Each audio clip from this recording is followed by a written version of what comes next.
आंदोलन मोठं आणि असंवेदनशील पद्धतीने हाताळण्याचा ठपका बसला तर प्रतिमेला मोठा धक्का बसेल. फडणवीस यांच्याकडून नियंत्रण सुटलं असा संदेश गेला तर भाजपाचं नेतृत्व पर्यायी चेहरा पुढे करू शकतं. मात्र आतापर्यंत देवेंद्र फडणवीस यांचे दिल्लीशी असलेले संबंध नॉर्मल दिसत आहेत. त्यामध्ये काही तणाव दिसत नाहीत, म्हणजे तात्काळ निर्णयाचा प्रश्न दिसत नाहीये.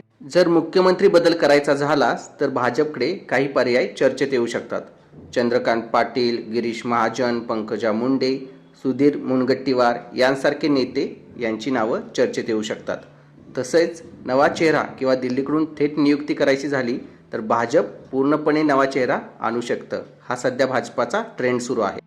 मुख्यमंत्री देवेंद्र फडणवीस यांनी त्यांच्या राजकीय अनुभव पणाला लावून हे जर आंदोलन नियंत्रणात ठेवलं तर त्यांचं पद सुरक्षित मानलं जात आहे.